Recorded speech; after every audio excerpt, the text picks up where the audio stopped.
परम आदरणीय सुंदर साथ जी,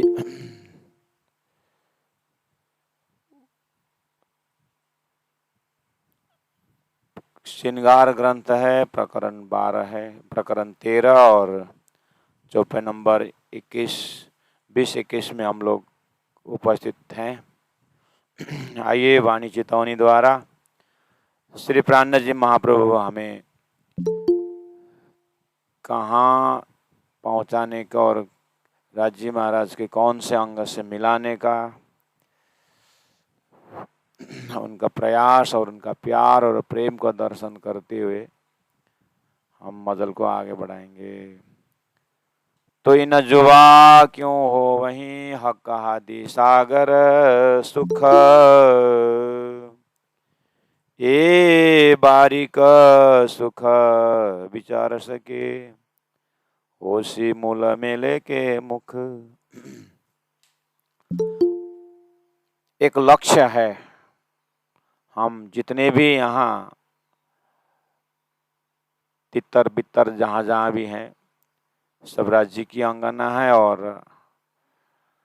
राज्य के साथ ही हैं। सूरत के राखे मूल मिलाए माए, तो हमें तारतम्य ने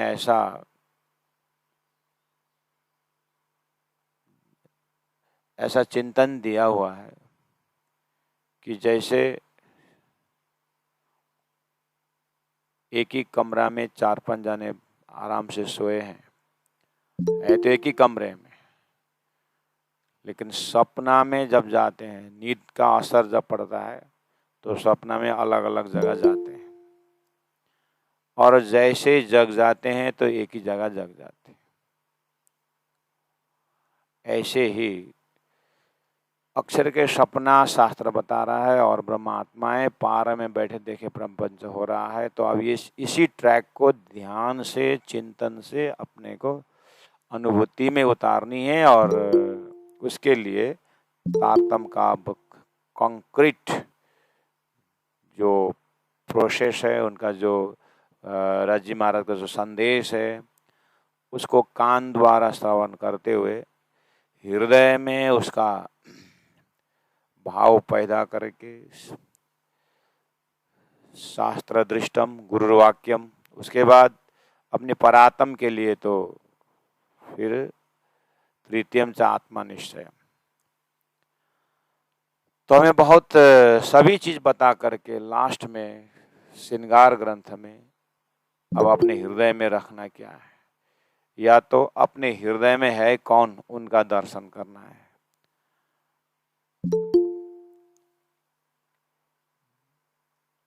सपना में जाते समय में भी एक शरीर होता है और वहां पर भी एक सुरता जो जागृत और सपना का कनेक्ट करता है वो है, और उस कनेक्शन के जो सोर्स है उसमें तो पूरा जागृत का शरीर है, जागृत का घर है, जागृत का जमीन है, जागृत का आकाश है। ऐसे ही परब्रह्म परमात्मा का धाम है, स्वरूप है, लीला है, उसको उजागर किया है तारतम ने। और हमें दिल में लगता भी है कि जब शास्त्र कह रहा है कि संसार सपना है, तो धनी ने भी कहा जीव नींद में देखे सुपन्न करके कहा। फिर सपना किसकी है उसको भी हम जानकारी हो गई, सपना कौन देख रहा है वो भी पता चला, और अक्षर का सपना और हमारे में क्या संबंध है ये भी पता चला कि हम दृष्टा हैं और अक्षर ब्रह्म दृश्य है। तो अब उद्देश्य क्या है इसका उद्देश्य है श्री राजी महाराज को प्रेम को जानना, श्री राजी महाराज को ब्रह्म की तरह जानना,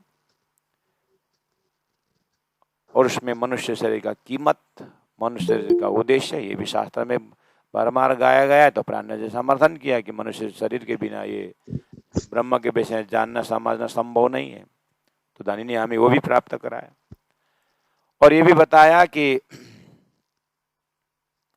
खाली मनुष्य शरीर प्राप्त होने से भी नहीं होता है, सदगुरु का ज्ञान चाहिए, वो भी मिला। अब कृपा के विषय में कहा जाए तो इससे बड़ी कृपा तो क्या होगी जब तारतम साक्षात सरिदास जी महाराज ले आए। अब उस कृपा की अनुभूति करनी होगी। तो ऐसा लगता है अपने दिमाग को होमवर्क जो है सारी तैयारी हो गई है, लेकिन रूहों को, आत्मा को अंदर से जागना और उसका कीमत समझना होता है। तो धनी ने अपने अपने स्वरूप को श्री इंद्रावती के माध्यम से संसार में देते हुए कहा कि इंद्रावती कहती है, कई अंग तावे कान के, कान अंग सिरदार। 22 नंबर चौपाई में कहा, कई अंग तावे कानन के। तो बहुत मनन करने के बाद, बहुत विश्लेषण करने के बाद कंक्लूजन में आ रहा है, as far as year is concern, Indravati आत्मा आशिकी को, आशिक को मासुक का जब कान दिखाई दिया तो इतना गंजान गन खजना है, प्रेम का भी वहीं से दर्शन हो रहा है, ज्ञान का भी वहीं से दर्शन हो रहा है। आशिक आनंद लेती है एक एक अंगों में, लेकिन ये प्रेमी जो आत्मा है, आशिक जो है, ये ज्ञान से भरपूर है। इसलिए कान का महत्व बता रहे हैं। कई अंग यानी धनी के अन्य अंग इंद्रियां हैं, लेकिन सब जो कान के वश में, ऐसा महसूस होता है। क्यों? जैसे आंख और कान में क्या संबंध है, आंख और मुख में क्या संबंध है? एक में सभी गुण है धाम में, तो मुख सुन भी सकता है और खा भी सकता है। वो चेतन का, जैसे संसार में एक प्रकार से तो लोग बोलते हैं कि मुख से खाया जाता है, थोड़ा सा आगे जाकर के मन से खाया जाता है। अगर मन नहीं लगा तो मुख चबाता नहीं, खाता नहीं, इसलिए सब मन खाता है। ये सब मन के लिए। तो लगता है हाँ मन, फिर बोलते मुख तो मुर्दा का भी है और योगी का भी है, लेकिन मुर्दा का सब पड़ा हुआ है, उसका तो मुख से खाता नहीं। तो फिर खाता कौन था? तो जिंदा आदमी खाता है, उसका मुंह हिल रहा है, तो फिर जिंदा किस कारण से? आत्मा होने से जिंदा है, तो फिर आत्मा खाता होगा। मुख तो उसका भी है।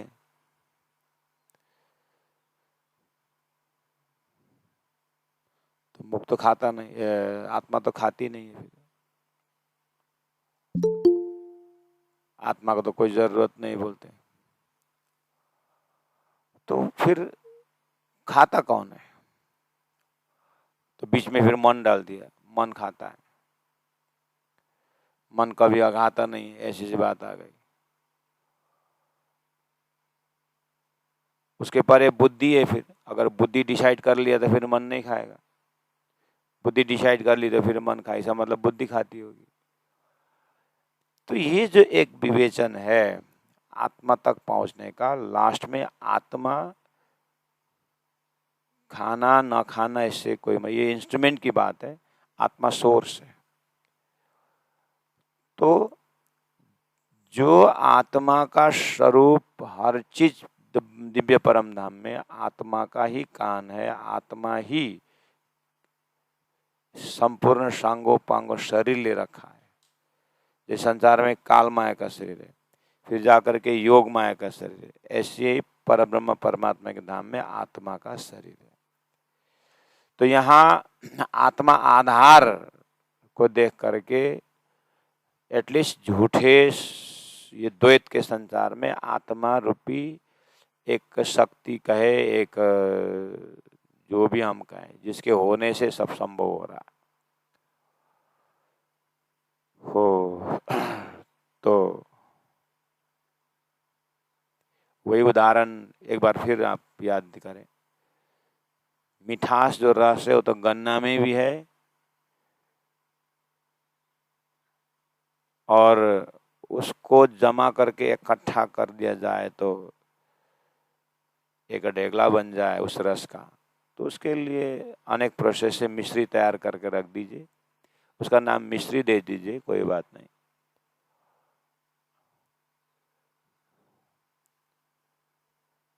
जैसे बाफ, बाफ का और स्थूल पानी,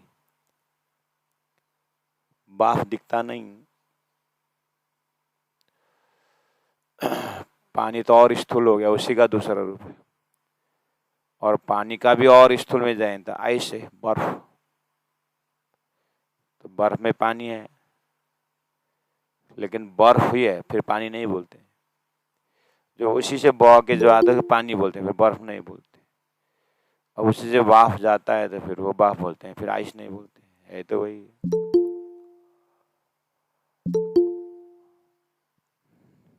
तो यहाँ जैसे बर्फ, जैसे जो वेपोर है, पानी है, उसका सॉलिड फॉर्म आइस है, ऐसे ही आत्मा का स्वरूप, आत्मा का ही संपूर्ण गुण होगा इंद्रिया। तो इसका मतलब आत्मा खाता है, बात हुई ना। अब आई बात परब्रह्म परमात्मा का नूरी उनका हुक्म से, तो अब अपना अस्तित्व इस तरह से परमात्मा के लीला स्वरूप में, अपने आप को परमात्मा का लीला स्वरूप मान करके,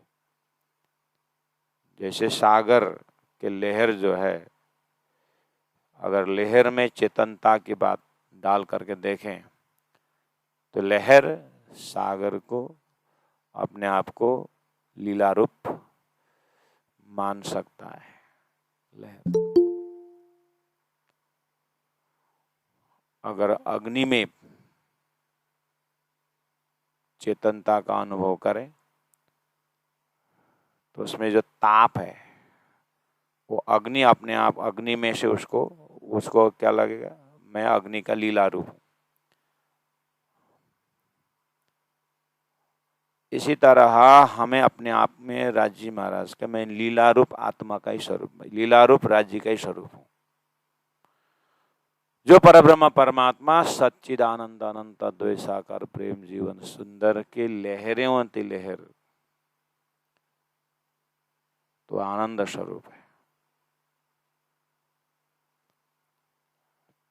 तो अपने आप को, जैसे हम यहाँ पर, मैंने उदाहरण दिया, अग्नि में अगर ताप हो और उसमें चेतन हो तो अपने आप को परमात्मा का लीला स्वरूप माने। तो ये उदाहरण को और आगे बढ़ाइए। हमारे यहाँ के बुद्धि में सामने वाला में कान, मेरे में भी कान,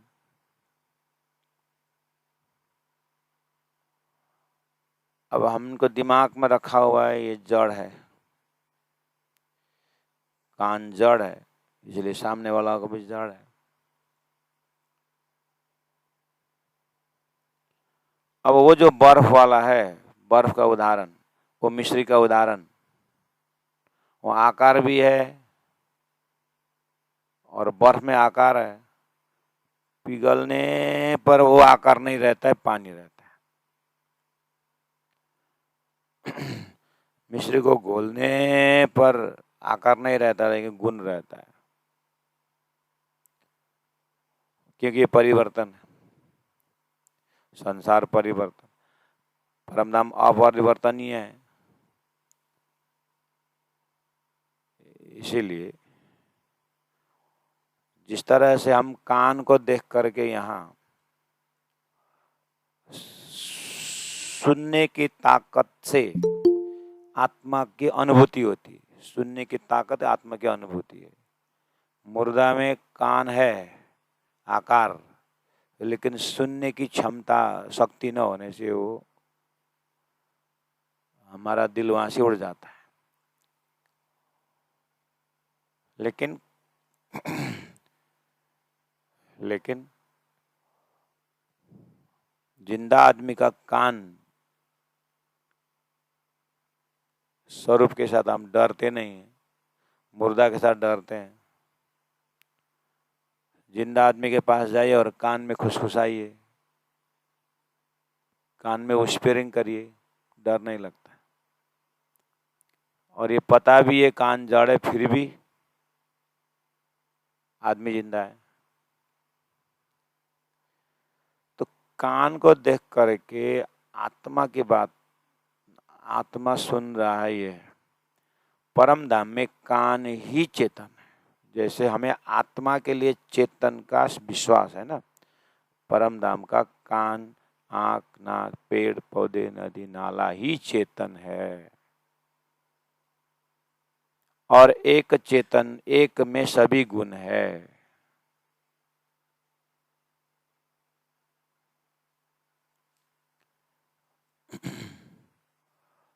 जो अर्थ ऊपर का ले वही, सो सुख जाने एक का श्रवण, 21 नंबर पर। जिनको ऊपर ऊपर कान को ही दिखता है ना, उसको खाली कान दिखता है। लेकिन जो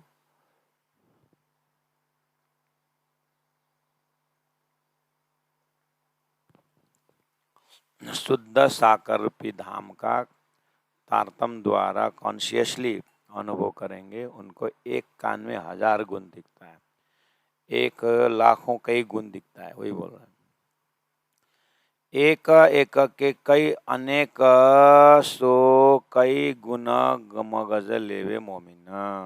मोमिन एक गुण के अंदर, एक अंग के अंदर अनेकों गुण लेती है।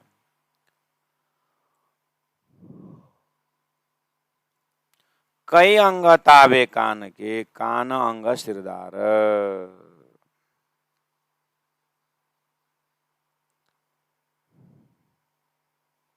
सभी अंगों में कान सिरदार लग रहा है आशिक को, अनंत गुण देखने से।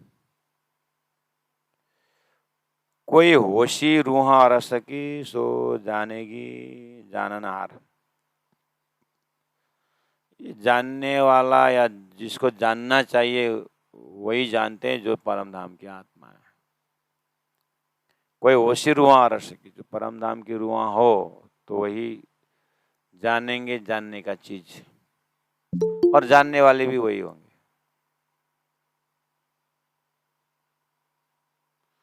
इंद्रावती एक प्रकार से कंक्लूजन कर रही है, वही जानेंगे जो आरस की रूह है।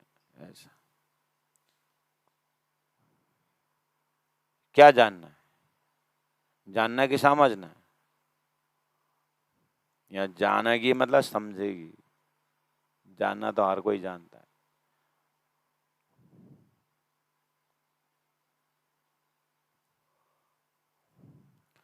ठीक है, इंद्रावती आत्मा इलम भी ताबे कानों के। इलम मतलब ज्ञान। ये कान में इतनी ताकत है, कान का इतना मतलब महत्व है धनी की कान में। ये श्रृंगार ग्रंथ है सुंदर सा जी। कान का आभूषण वगैरह तो सागर ग्रंथ में आप सुन के आए, रास में भी सुने। श्रृंगार में असली गुण का श्रृंगार करना। इलम भी ताबे कानों के, ये ज्ञान भी कान के अंदर में। कैसे? मैंने राज जी को कुछ शंका पूछा, राज जी ने उत्तर देने के लिए मुख खोले और ज्ञान निकला मुख से। ज्ञान निकला मुख से। तो मेरी शंका उन्होंने कान से सुना और मुख से ज्ञान निकला, तो ज्ञान भी कान के ताबे में। अगर कान नहीं होता तो मुख से आवाज ही नहीं आती। ज्ञान भी कान के ही ताबे। जो इलम कया बेशक, जिसको बेशक इलम करके कहा है, वो भी कान के ही ताबे। बेशक इलम मतलब तारतम ज्ञान, तारतम ज्ञान भी कान के ही ताबे से। ये झूठी जीविए शेरग से नजीक, ये नैल में पाइये इता हक राश्यम जी। अब ज्ञान ज्ञान ज्ञान में भी बेशक इलम जो बात है, वो ज्ञान में ये झूठी जीविए, झूठा है, सपना है, पता है। लेकिन शास्त्र में अर्थात कुरान में शेरक से नजदीक, प्राण नली से भी नजदीक है परब्रह्म परमात्मा, ये इलम है। अब इलम द्वारा खोलना पड़ेगा। कुरान में तो कह दिया, पुराण में तो कह दिया परमात्मा हृदय गुफा में। कुरान बोलता है शेर से नजदीक, पुराण बोलता है हृदय गुफा, एक ही है बात। पुराण जी बोल रहे हैं ये हृदय गुफा क्या है और शेर के नजदीक क्या है। ये मेरे हृदय में प्रश्न आया, राज्य ने सुना, उत्तर दे दिए। तो ये ज्ञान का उजाला भी कान के ही वश में है। देखिए, कान को देख रहे हैं और ज्ञान के दृष्टि से देख रहे हैं। ज्ञान के दृष्टि देख करके कान को ही महत्व देखा, इसका मतलब कान ने ही कान को महत्व बताया। क्या कान द्वारा हृदय में ज्ञान गया, हृदय में भाव गया और हृदय पिघल गया, हृदय पिघल गया, मुख से ज्ञान दिया, वो ज्ञान फिर कान ने ही सुना। कान का रोल अद्भुत है, ये सिरदार है।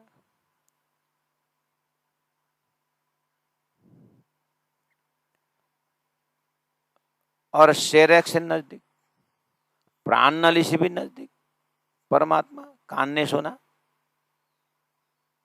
कान ने सुना, दिल में गया, दिल से बुद्धि में प्रश्न आया।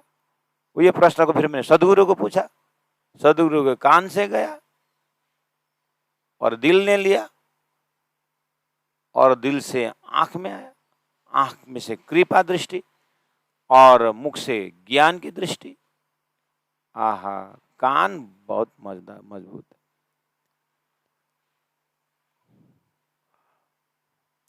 अब मुझे ऐसा हुआ, इंद्रावती आत्मा कहती है, ये कान में न इतना गुण, ओहो। हे इंद्रावती, तू परम धाम की इंद्रावती आत्मा है, तेरी परात्मा देख मूल मिला में। अरे तारतम ज्ञान बेशक इलम, कान से ही, कान धन्य है। जैसे धन्य ने कहा तो इंद्रावती आत्मा है, तेरी परात्म मूल मिला में बैठ करके खेल देख रही है। तो बाद में देखा तो शेर से नजदीक कुरान मिलेगा। अरे प्राण नली से भी नजदीक, कौन से प्राण नली? हृदय गुफा में परमात्मा। कौन से हृदय गुफा? 2-3 हृदय गुफा है। एक तो नारायण का हृदय गुफा है, वहां अक्षरधाम अक्षर ब्रह्म होना चाहिए, लेकिन नारायण को पता नहीं। ये पंचभौतिक देह के हृदय गुफा में परमात्मा नहीं, सत्ता है। हृदय गुफा में परमात्मा की सत्ता है। परमात्मा तो हृदय गुफा मतलब परम धाम के बीच में रंगमल रंगमंगल प्रथम ओम के मूल मिलावा गुफा में परमात्मा, वो गुफा है। हृदय गुफा मतलब परात्मा के हृदय गुफा में परम धाम है। परात्मा के अर्थात राजी महाराज के हृदय गुफा में ब्रह्मात्मा, वो प्राण नली से नजदीक है। यहाँ अब क्या बोलूं, नजदीक तो अब बहुत दूर है, ऐसा ऐसा करके लोगों ने कहा है, तो उनको कैसे कैसे समझा, तो उदाहरण दिया। प्राण नली से भी नजदीक हो परमात्मा, उतना है, उतना नजदीक है। तो यहाँ शरीर में प्राण नली से नजदीक मतलब सत्ता, परमात्मा का अनुभव कर, इतना नजदीक से अनुभव कर सकते हो, और क्या बोल सकते हैं। उदाहरण देने के लिए बोल। तो हृदय गुफा कौन सा हृदय गुफा? बोले परात्मा के हृदय में। ये तब जा करके संसार सपना का अर्थ भी लगेगा, सपना होता दिल भीतर भी लगेगा, सभी अर्थ लगेगा। तो ये है बेशक इलम द्वारा इंद्रावती आत्मा परम धाम में विराजमान। हम भी स्वप्ना से जाग करके देखें तो स्वप्ना से भले ही न जागे, लेकिन ज्ञान की दृष्टि से जागे तो हमारा परात्म स्वप्न देख रही है सोया हुआ शरीर में बैठ के। जग नहीं हुआ तो यहीं जगेगी, इसका नाम बेशक इलम है। मेरी परात्म में मैं जग गई, ये मेरी मतलब ये धनी की कृपा है। तो जगने के बाद सारा परम धाम वर्णन हुआ। इंद्रावती आत्मा तो स्ट्रेट फॉरवर्ड कर सकती है, इसलिए ये शास्त्र का, कुरान का, पुराण का जो गुह्य अति गुह्य अर्थ लगाने का जो जगह है, ये इलम से हुआ। ये झूठी जीमिये शेरक से नजदीक, ये झूठा संसार है और परम नाम सच्चिदानंद है। तो सच्चिदानंद परात्मा में, वो सत्य में, ये झूठी जिम्मी कैसे टिका? कैसे टिका? नहीं टिकना चाहिए ना। लेकिन बेशक इलम शंका दूर कर दे। कैसे टिका? स्वप्नावत टिका। जैसे हम सपना देखते हैं तो संसार सपना है, लेकिन टिका है तो कैसे टिका? जागने पर पता चलेगा झूठ है, ऐसे ही टिका, ऐसे ही वहां पर बैठा हुआ है। तो ये झूठी जिम्मी शेरक से नजदीक, सपना भी है लेकिन भूलन में उसका असर है। जग गए तो उसका नहीं, परात्म में जग गए। अच्छा, अब आगे उठ के नये जमुना जी कीजे सकल श्रृंगार, सात सनमंदी मिल के खिलिए संग भरतार।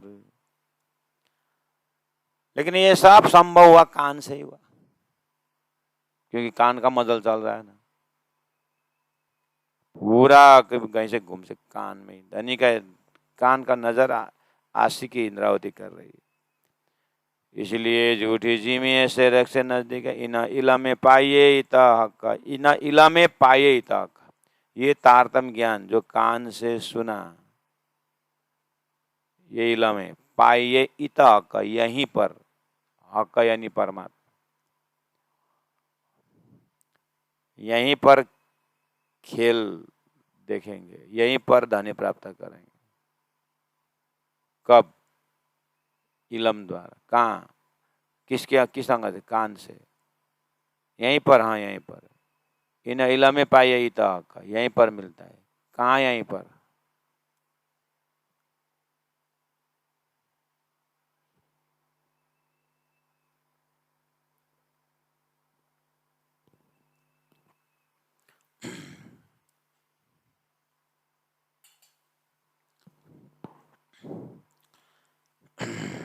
हकैल में पाइये ही तक, हकैलम द्वारा यही मिलते हैं परमात्मा। कहाँ?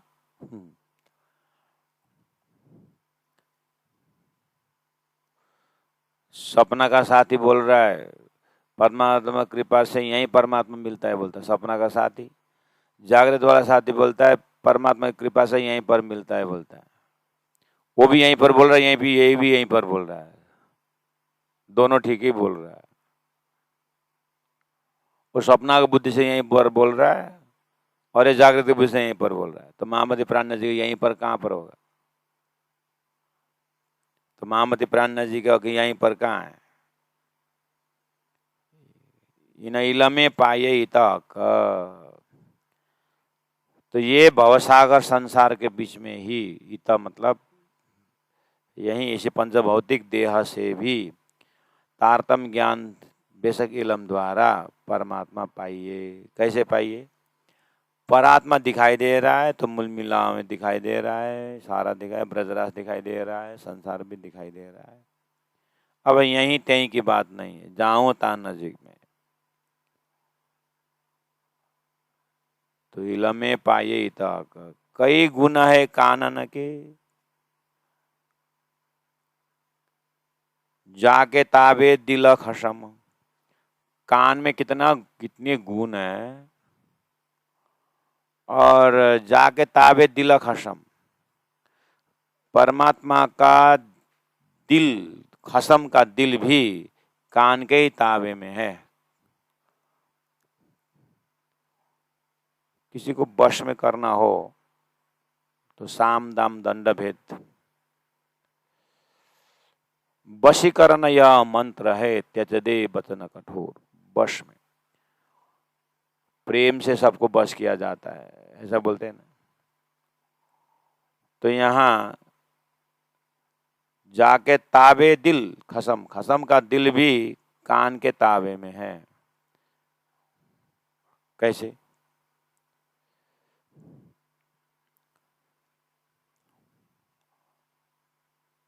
मेरी प्रार्थना कान से सुनी और धनी का दिल पिघल गया और मेरे ऊपर कृपा की, तो दिल कान के ताबे हुआ कि नहीं? सिंपल सी बात है। देखना यह है, कान, प्रार्थना, दिल, आंखें, जीवा सब रिलेटेड हो रहा है।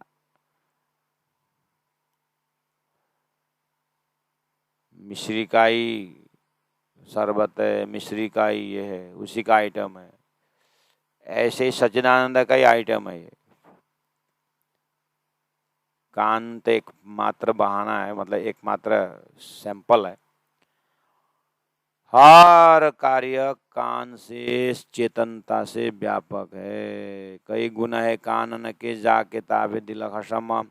इसलिए क्यों सिफत कहूं इन दिल की, तो दिल की महिमा कहाँ तक गाऊं? धनी के दिल में क्या खजाना है, कैसे कहाँ तक गाऊं? देखना अब।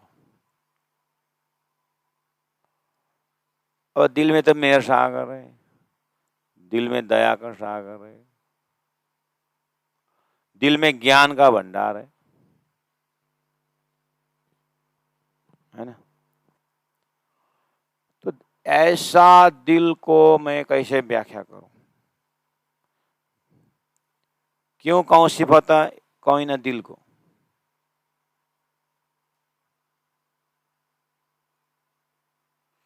और दिल पिघलने पर मुख से ज्ञान आया, तो ज्ञान के विषय में क्या महिमा गाऊं? ज्ञान, तारतम ज्ञान से कहां पहुंचा दे, इसका भी कैसे वर्णन करूं? ध्यान से सुनना सुंदर साथ जी, शायद सो गए होंगे आप। है महाराज क्या क्या बोलता है ऊपर, धनी ने बोल के ही आए हैं। कोई होशी रूहा और की तो जाने की जाननहार लिखा है, इसलिए टेंशन नहीं।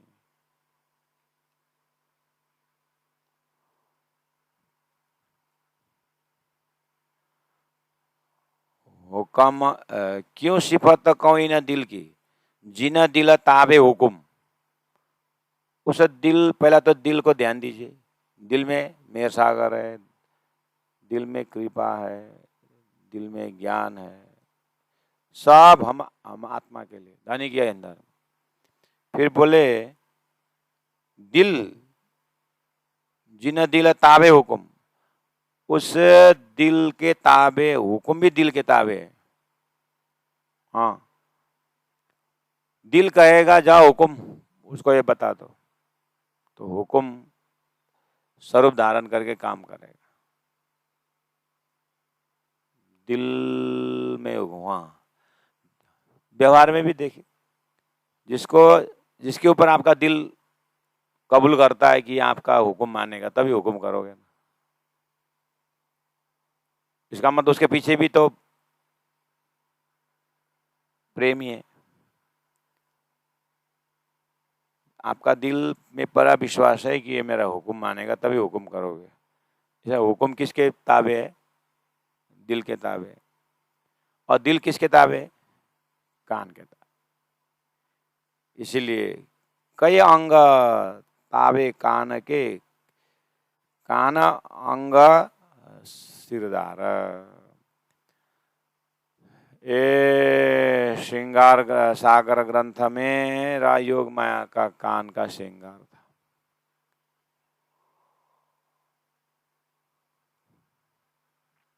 योग माया नो दया दरी ने श्री श्याम जी थैया तैयार रे।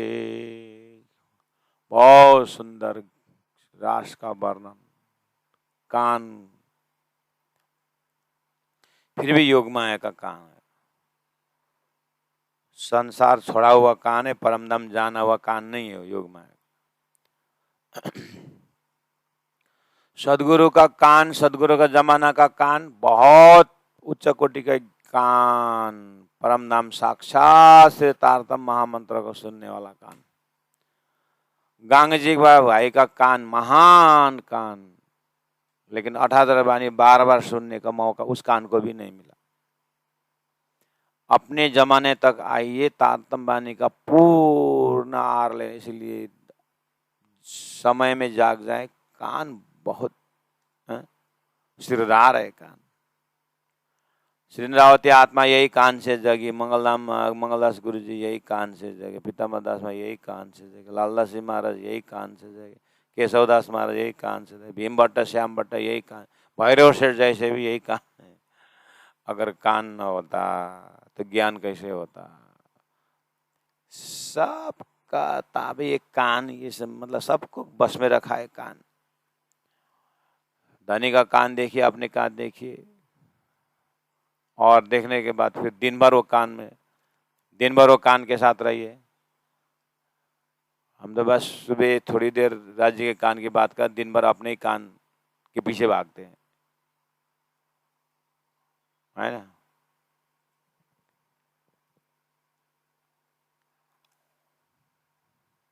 ये कान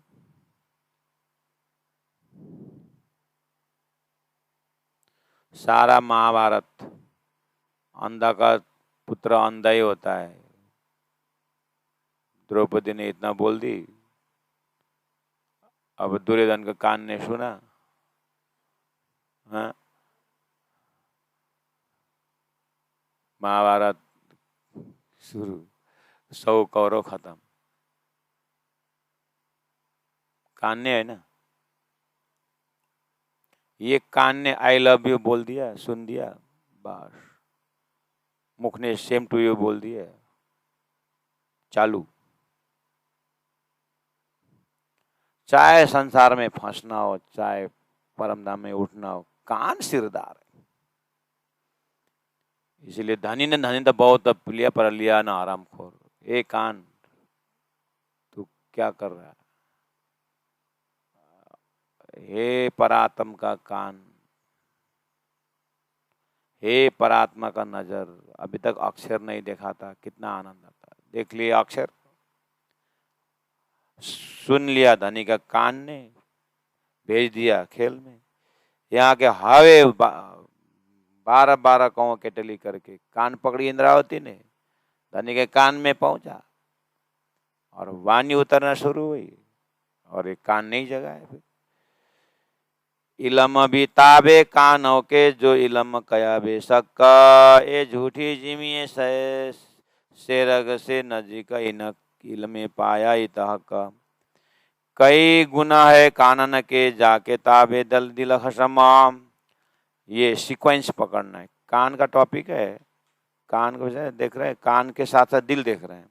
दिल में गंजा खजाना, दिल को सागर बनाए, ज्ञान का सारा, इलम का सारा, लेकिन कान मुख्य है, कान को छोड़ना नहीं। फिर दिल खुश तो धनी हुकुम करेंगे।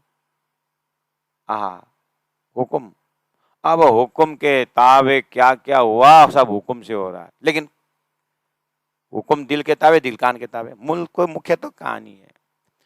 इस तरह से अपने चितवनी ध्यान में धनी का कान को देखिए। लेकिन पहला श्रृंगार का ग्रंथ, इंद्रावती का हृदय का ज्ञान का भाव लीजिए पहले, उसके बाद क्या कान में चले जाए।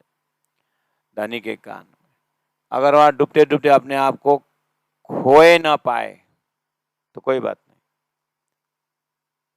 उसमें खो जाना प्रेम का मार्ग था, कोई बात नहीं, खोने को नहीं मिला ना।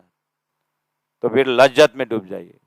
लज्जत है उसके विषय में चर्चा करना, कान के विषय में चर्चा करना, वो इलम है।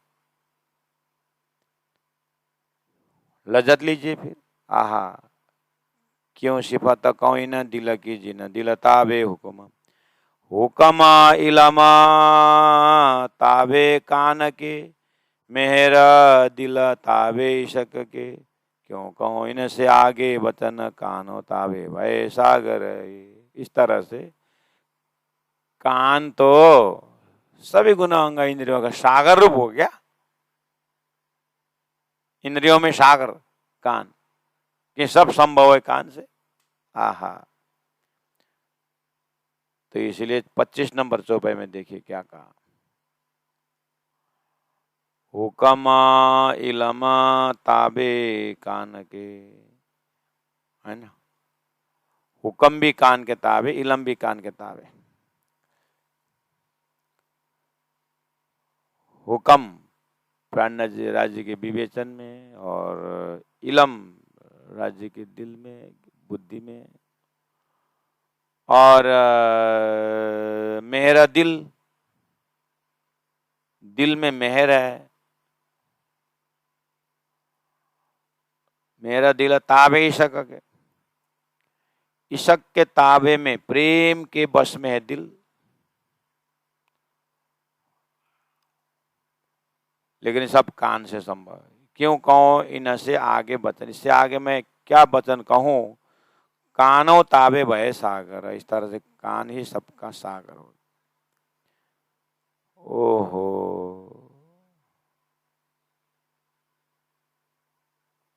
निकसन ना सके आशिक हक के एक अंग से, ये बात आई ना। आशिक निकल न सके हक के एक अंग से, तीन अंग ताबे कई सागर। उस अंग में तीन अंग ताबे कई सागर, कई सागर का सागर इसी के ताबे, इसी के अंदर में, कान के अंदर में। अरस रूहें पड़ी इनमें, अरस रूहें पड़ी इनमें, अरस रूह इसी में खो जाती है।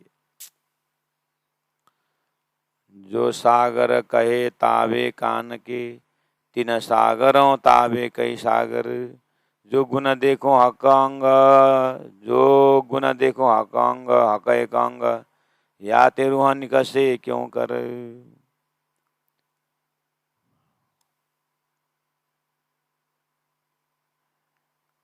तीन अंग ताबे कई सागर, अरस रूहें पड़ी इनमें। उस मेर के सागर में, उस कृपा के सागर, नूर नीर क्षीर दधिकृत मधुर सर्वरस सागर, ये सब सागर है ताबे, है ताबे। इन सब सागरों में ताबे है कई सागर।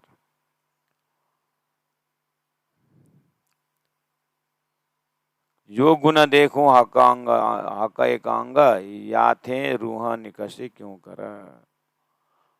जो गुण देखो हक एक अंग, एक अंग में इन सारे गुण को देखें। उदाहरण कान, अब आ रही बारी आंख की, आ रही बारी जीवा की, आ रही बारी, ओहो वही संकेत कर रहे हैं। निकसन न सके आशिक, इसीलिए जो सागर कहे ताबे कान के, तीन सागरों ताबे कई सागर। जो गुण देखो हक एक अंग, या थे रूह निकसे क्यों कर। इस तरह से धनी का एक अंग का गुण देखे तो रूह निकसे, निकल कर जा नहीं सकते। जो गुण मैं कहती हूँ हक अंग गुण अपार, अरस रोए गिने गुण अंग के, सो गुण आवे न क्यों वे सुमार। राष्ट्रम जी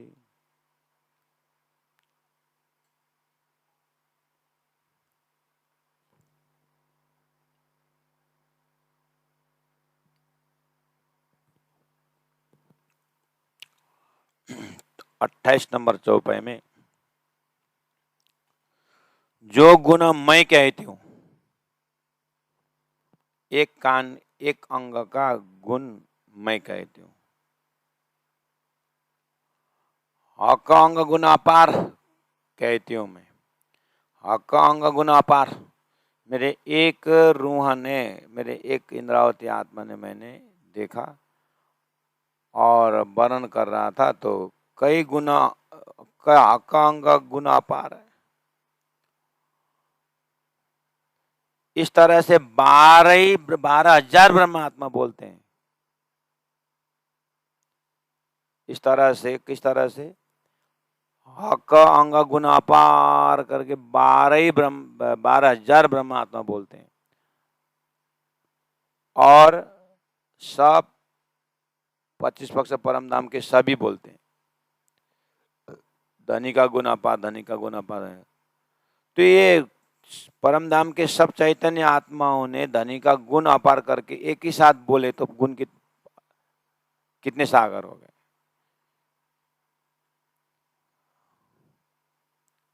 अब उसमें आनंद लगाइए तो उसी तरह से अनुमान करिए आनंद का सागर कितना होगा। उसी तरह मेर लगाइए तो मेर का सागर कितना होगा धनी के हृदय में। सभी अनुभव कर रहे हैं। और सारा परम धाम का जमीन 50 करोड़ योजन समझाने के लिए, और ये धरती का जमीन भी 50 करोड़ योजन समझाने के लिए। ये भी 50 करोड़, वो भी 50 करोड़, और यहाँ भी 50 करोड़ में ऐसे भक्त और भगवान का अद्वैत भाव है। जीव और ईश्वर की भरमार व्याख्या है कि जीव ईश्वर में कितना आनंद है। तो उपनिषद ने कहा एक 16 साल का राजकुमार कितना अनुभव कर सकता है, निरोगी है, कितना अनुभव, आनंद अनुभव करेगा। ऐसे लाखों राजा और इंद्र भगवान का एक कण भी अनुभव नहीं करता है। ऐसा लाखों इंद्र भगवान, वैकुंठ का एक कण भी नहीं होता। उपनिषद बोलता है, हम नहीं बोल रहे। शऊर कराता है कि आनंद वास्तव में ब्रह्मानंद कितना है। तो संकेत तो दिया है, लेकिन अंत में झूठे को झूठे ही पति आए, सपना को पार नहीं कर सके। इसलिए उन्होंने आनंद अनुभव किया, लेकिन सपनावत हुआ। इसलिए एते दिन लोग में होती जो बुद्ध सुपन्न। अब सो बुद्ध जी, बुद्ध जागृत है, तो जागृत बुद्धि क्या बोल रही है?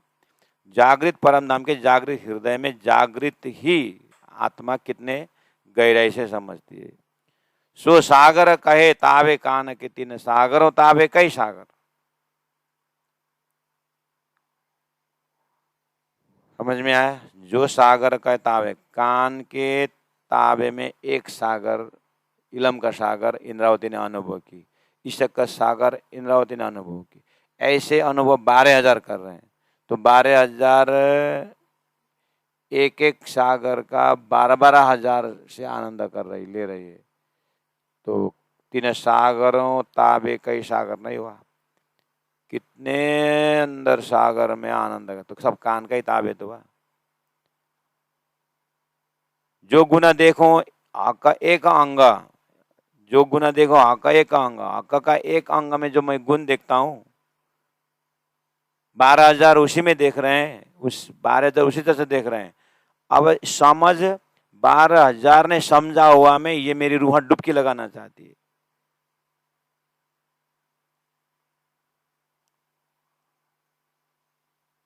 या थे रूह निकसे क्यों करा, इसलिए इंद्रावती कहती मेरी रूह कैसे निकल सके। मैं सभी आत्माओं का उस मेरे जैसे अनुभव में जुड़े हुए उनके साथ मुझे रमना है।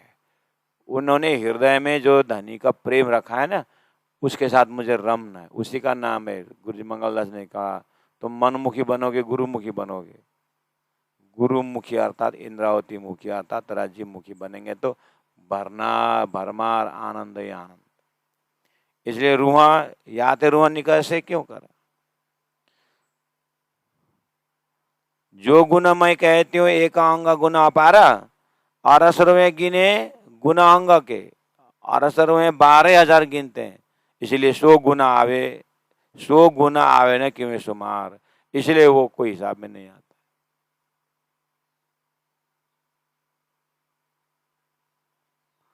सुनो मोमिनो एका एक गुना अंग, एक अंग ऊपर के कान, अंग अपार कहे कई बातु न अजू जुदे भूषण सुभान, अजू जुदे भूषण सुभान। चलो सुंदर सा जो 28 नंबर को दोहराते हैं, और कल फिर 25, 26, 27, 28 के ऊपर और एक डुबकी लगानी है।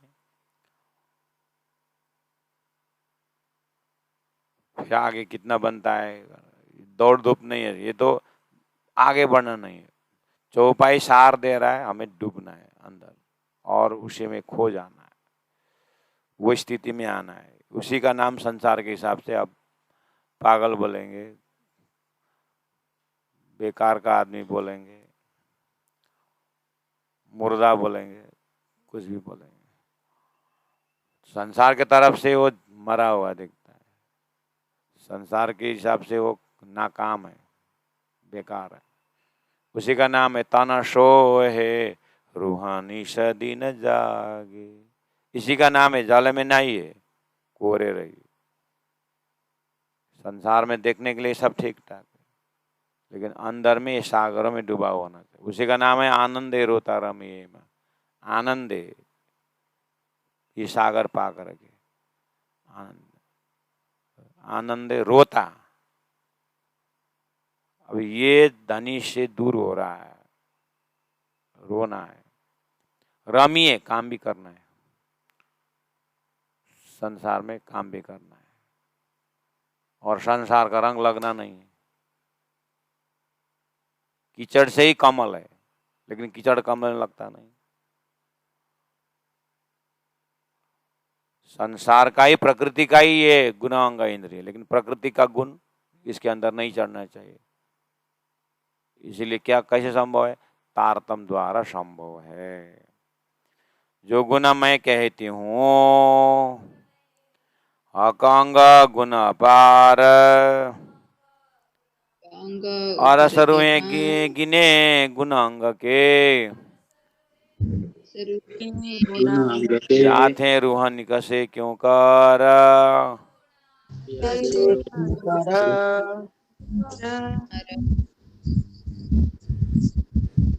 जो गुण देखो हक एक अंग,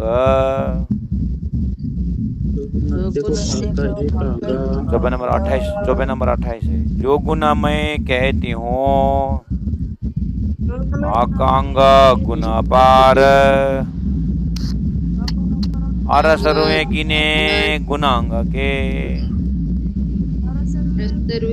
सो गुण आवे न क्यों सुमार, सो गुण आवे न क्यों सुमार। बोलो श्री प्राणनाथ प्यारे की, राम के धनी की, तीनों पुरी धाम की, 108 मंगलदास जी महाराज, शेखर दीनदयाल जी महाराज।